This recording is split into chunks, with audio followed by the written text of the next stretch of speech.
luogo particolarmente caro, significativo per la Chiesa di Venezia, e quindi sono contento di accogliervi proprio in questo luogo.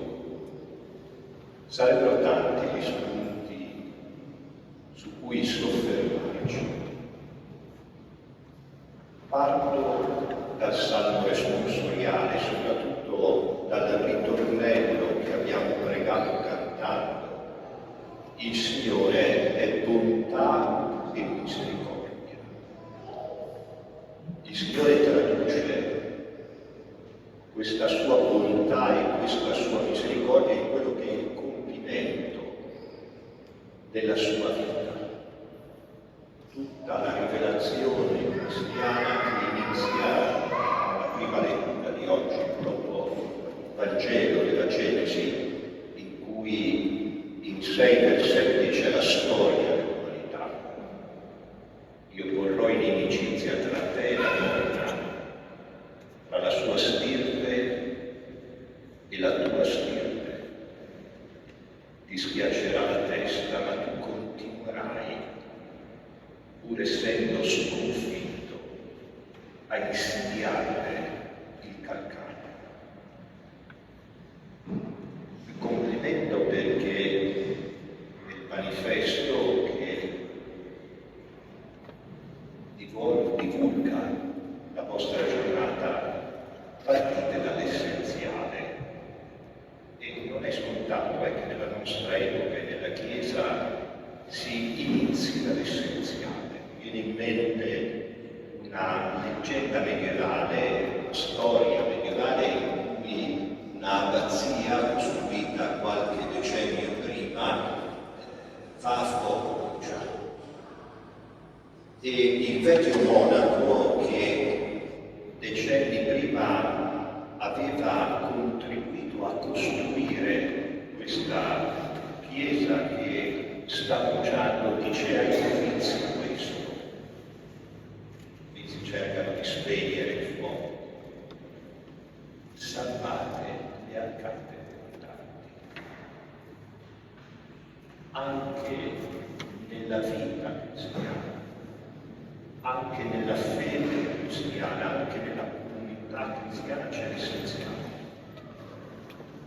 E l'essenziale va salvaguardato, perché se viene meno l'essenziale, ciò che fa da contorno sarà questione di tempo, di poco tempo, verrà meno anch'esso. Allora il manifesto vivere con Gesù, vivere di Gesù, è fondamentale.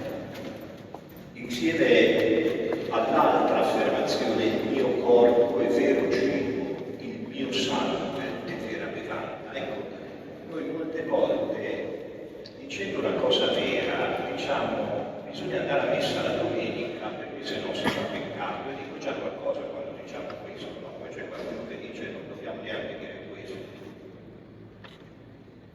Ma non dobbiamo limitarci a dire questo.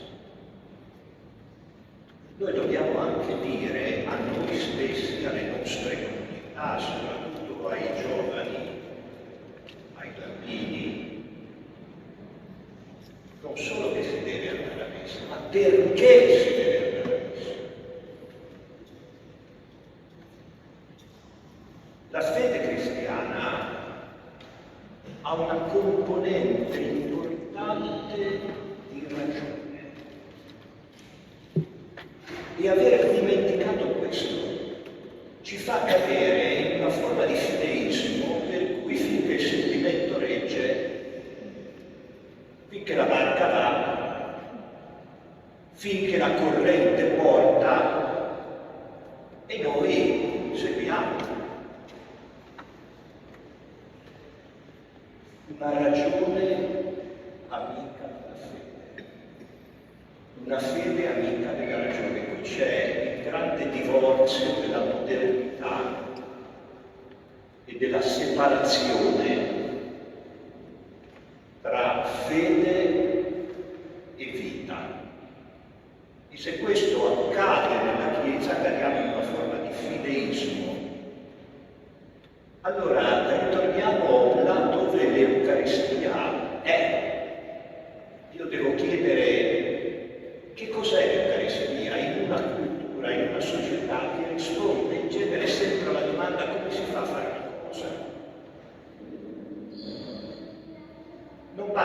anzi come si fa, ma perché facciamo le cose. E la vita cristiana, prima di tutto, non è una morale di cui non avremo la forza. Il cristianesimo non è una versione aggiornata di stoicismo. Il cristianesimo nasce dalla grazia. E la bontà e la misericordia del Signore si concentra in un punto, in un momento, in cui sono gli ultimi istanti in cui Gesù è libero. Donna l'Eucaristia. Noi abbiamo perso di vista il rapporto intrinseco tra Eucaristia e Chiesa.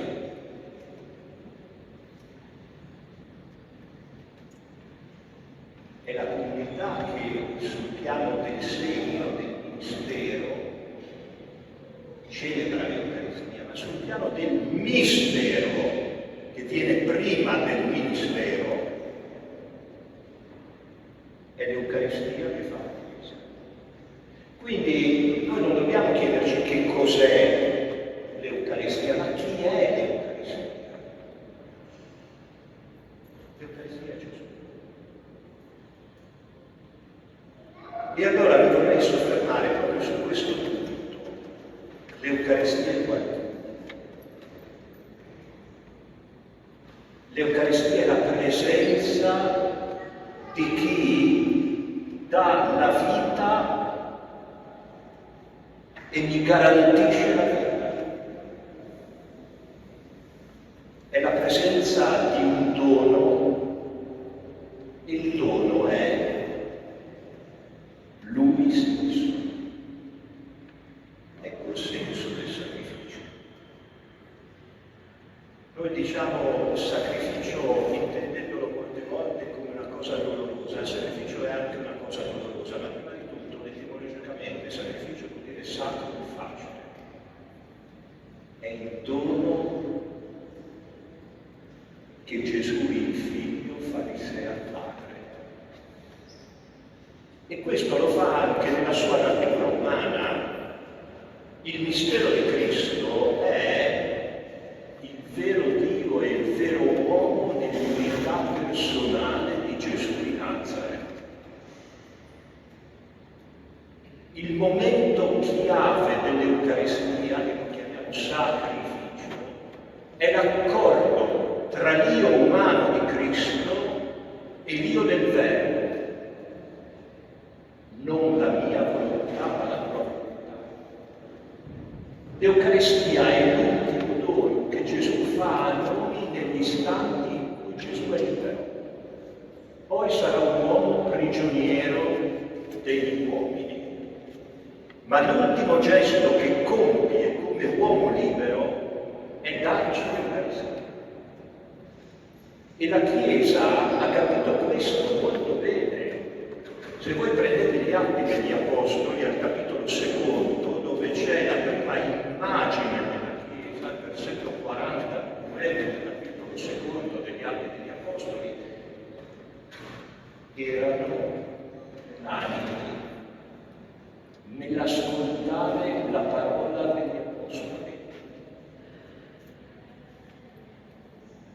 nell'unione fraterna, nella frazione del pane e della preghiera. L'essenziale della Chiesa è il lasciarsi possedere da questo gesto d'amore di Gesù Cristo, che noi chiamiamo Eucaristia, cioè rendimento di grazie. Ti rendiamo grazie, Signore.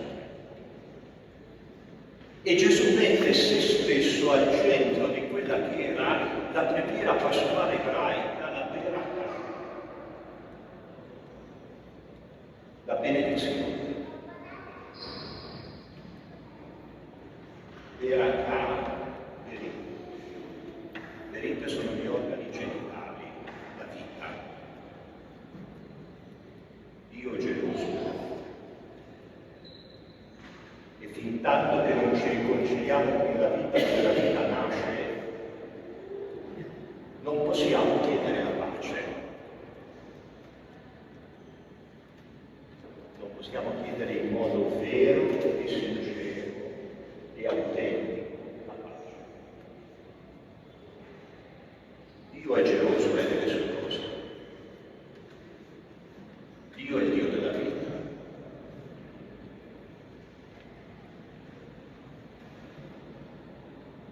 Gesù, dicevo, istituisce l'Eucaristia perché ci sia la Chiesa, perché la sua vita umana, la modalità di vita di Gesù di Nazareth, continui.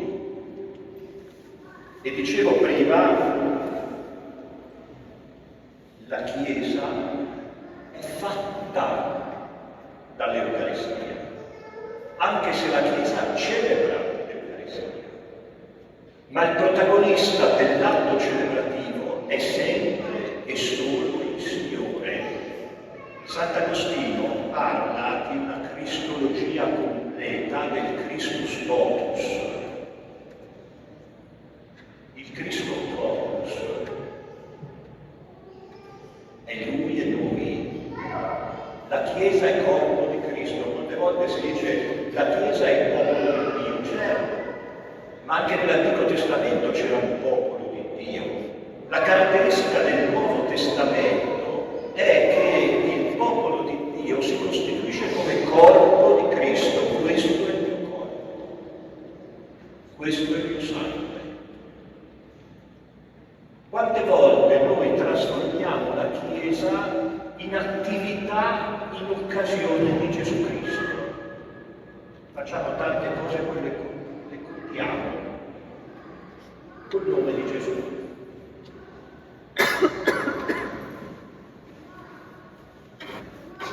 Non basta. La Chiesa non è un'attività, la Chiesa non è un'organizzazione umana, perché se la Chiesa è un'attività ed è un'organizzazione umana, oggi la Chiesa è così, domani sarà in un altro modo. La Chiesa è umana. E noi possiamo dire la nostra Chiesa all'interno e dentro l'affermazione principale, la sua Chiesa. Noi siamo corpo di Cristo. Il corpo di Cristo, in senso paolino, la relazione sponsale. Ho citato il testo degli Atti degli Apostoli. Prima di questo testo noi sappiamo che Maria, con gli apostoli, con i discepoli, attendeva la discesa dello Spirito Santo.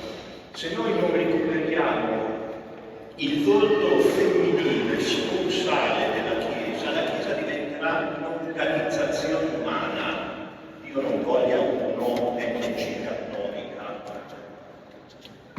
Diventerà un'organizzazione umana che oggi si fa e mai si vista e si rifà in tanti modi. La Chiesa, ripeto, è sua e dobbiamo ritornare alla Chiesa come la memoria oggettiva di cui l'Eucaristia è la sua memoria, è la memoria che Lui consegna a noi di se stesso.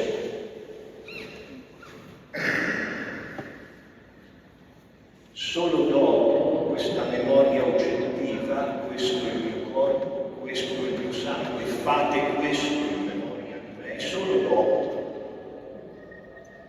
c'è il nostro ricordo grato eucaristico.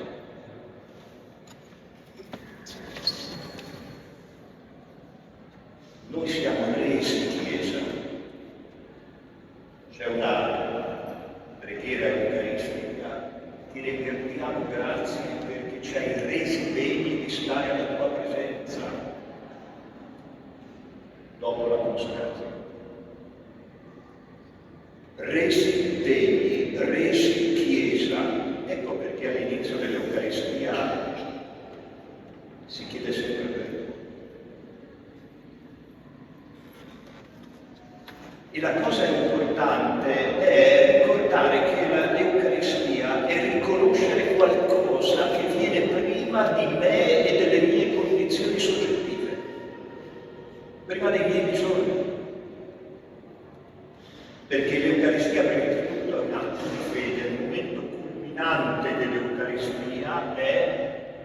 mistero della fede,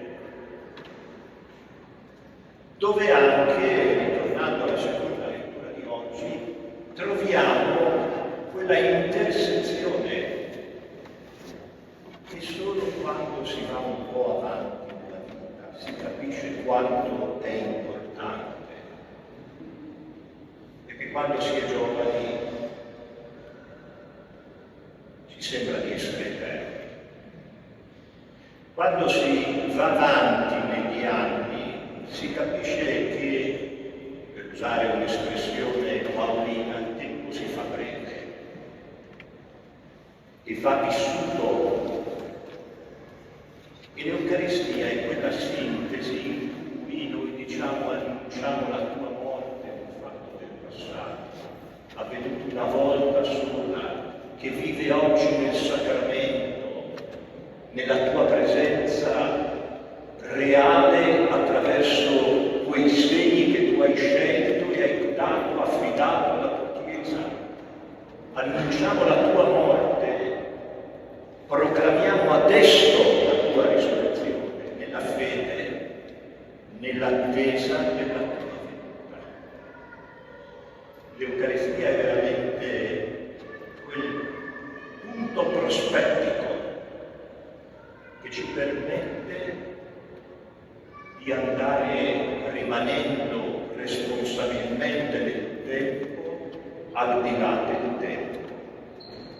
Perché l'Eucaristia? Chiediamoci.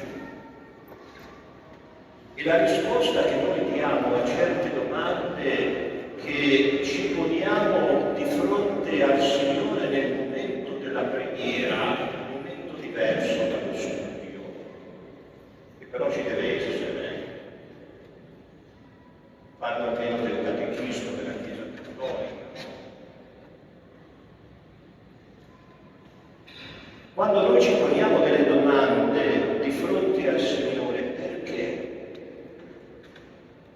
E non solo dammi questo, come faccio a ottenere questo?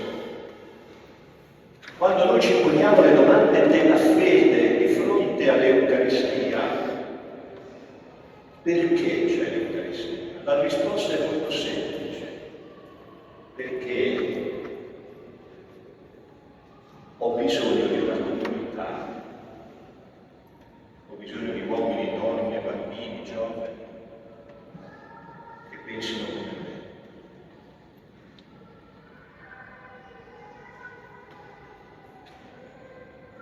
Che paghino, che agiscano. Chiesa ed Eucaristia. E allora di fronte all'Eucaristia c'è mio Signore, e non si rivendicano dei diritti, non si richiede di essere privati di qualcosa, perché la Chiesa antica, nella disciplina del sacramento della penitenza, ci ricorda anche che c'è un'appartenenza comunale in crescita in ordine alla pienezza del mistero di Cristo.